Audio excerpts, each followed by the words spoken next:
So one of the things that I have been dealing a lot with lately, and it's probably a big pet peeve for me, is meeting etiquette. So I've been in that situation where a meeting ends right on the hour and your next meeting starts right on the hour, but it's across the building and you're trying to race to get to the next meeting and you're late. There's no way around it, right? Unless you excuse yourself early from a meeing, you're gonna be late to the next one because of how we schedule meetings nowadays. I find that we as leaders probably need to figure out better solutions. Do you have any of those kinds of issues in your experience as well? Well, yeah, I think the first thing is stepping back and understanding, are all the meetings we're having useful? Everybody that's attending, do they need to be there, right? So now it's stepping back and being like, are these meetings helpful? I think the other part of it too, before you even step back from that a little bit, is we shouldn't be in meetings more than 40% of our day. Because we all, even if you're a leader, you have more jobs to do than just attend a meeting, right? So like if you're running the facility, there's other things you have to do. So I think stepping back and saying, what's the right amount of meetings for the organization, and what meetings are moving us forward, and what communications can happen with the technology we have, right? But then it goes back to the point that you stated where we run them back to back. So you run a meeting from 10 to 11 and from 11 to 12. Well, if the same amount of people are in those meetings, or not all of them, you're always gonna run over, or someone's not gonna show up on time. It's saying, hey, how long should our meetings be? I think I've heard you mention 45 minutes. So you have the time to do the things you need to in between a meeting. Sometimes it's just taking a deep breath, right? Yeah, one of the things I have talked to leaders about is I say, okay, give me the list of the regular attendees for these meetings, then give me their hourly rate, right? This is how much money you have sitting in that room for this hour, right? Is that really all the people you need in this space? Because it can add up, crazily add up without realizing, when you take people's salaries for an hour, and you have them all sit in this room, well, it's unproductive space, right? A meeting's important, but it's not producing the bottom line. And it's a large number of people who aren't accomplishing other things that need to be done. So really, I agree with you. Whittle that list down to the key essential individuals that need to be in there. And then really good communication needs to come from those meetings, because that's what's happening is that when you pull somebody out of the meeting because they're not necessarily needed for it, but you don't communicate back the data that they need from it, that's where you come up with some issues. I found that if you put together an actual meeting etiquette, you can use whatever word you want. SOP works just fine as well, but some standard operating procedures for meetings. As a leader, you can help the culture, but you also can actually help the productivity. So everything from we in one organization that I had a chance to work with, we went ahead and we created meetings that were 50 minutes long, 50, right? So you ended 10 minutes before the end, which gave people time to get to the next meeting, get back to where they needed to be for their work, whatever the case may be, right? And honestly, if you look at a meeting, and I mean just pure honesty, how much of that time was actually the meeting? How much was socializing about what everyone's doing, how their weekend was, how their son or their daughter are. If we could take that part out, and not that the human connection isn't important, but inside of a meeting time is not the place to have it, especially when you look at how much you're spending per hour. But you take some of that out and you really put an actionable meeting together. So there is an agenda. People come prepared for the meeting with the work that needs to be done in advance. You have action items when you leave that meeting, and you stick to the topic at hand, and you parking lot the things that are not needed for that meeting.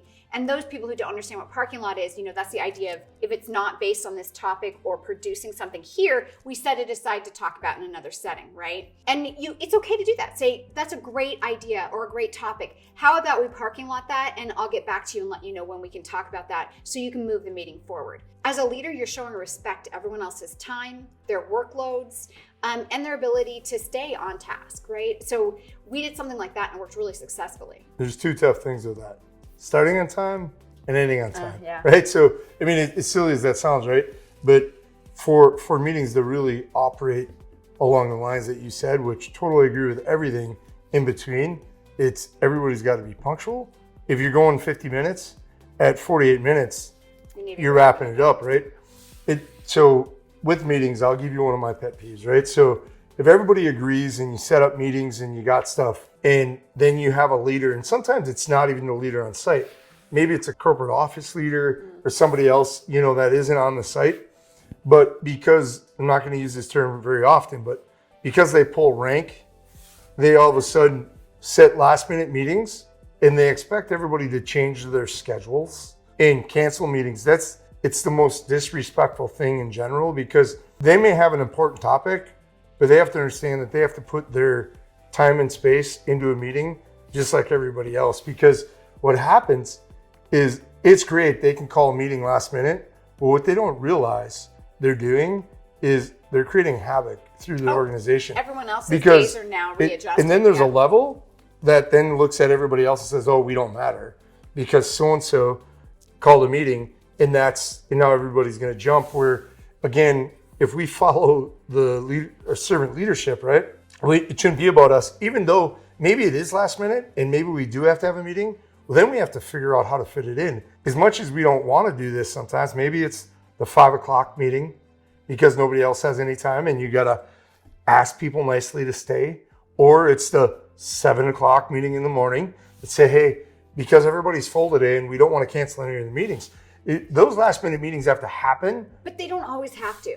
So that's one of the things, and you mentioned it a minute ago, is it really needed a meeting for this? And we have so many forms of communication, especially through, everything that we've had over the last couple of years. We've increased the amount of online communications that we have. So does it really have to be a meeting? Can it be a group chat, a group message, that kind of stuff? Or can it be an email that goes out that says, critically important that I get responses back from you today, or whatever the case may be? But does it have to be a meeting? That's one of the things that I wish leaders would step back and say, what's the best way for me to communicate this information out to my team without disrespecting their time and their needs? And a lot of times it isn't a meeting, honestly. Yeah. We have meetings to have meetings. And sometimes we need to step back and say, if I bullet pointed these pieces of information, is that good enough, right? Am I providing the data that's necessary to help build the team and allow them to do their job? And so we need to step back and look at that when we're scheduling meetings. It's one of those things, as we continue to talk about putting others first and putting people first, getting out of the way when we think we have something, regardless, right? Looking for another way to doing it, like you just stated, or just truly understanding that if there isn't time right away, figure it out, but don't overstep, because the first thing you have to understand as a leader, if you send it out and you are the leader, people are going to cancel, but somewhere along the line, people are going to be like, this doesn't make sense. So I challenge people, right? Yeah, I was to really look at that. that. We should challenge people to just go back into your own work environment and look at what that schedule looks like. Look at how often you schedule meetings at the last minute, on the fly kind of stuff. How many of those are really urgent and how many could have been done in another form of communication? And then set some meeting etiquette. Say, hey, I want to make sure we're honoring your time. So that means I really need everyone to be here at the start of the meeting, and we're going to make sure we're breaking 10 minutes before the end so you have time to get to your next meeting. And just watch how that changes the culture. Watch how that changes. And it may take a little bit, but watch how it changes the functionality of that meeting, how people know with a little less time they have to really stay on task.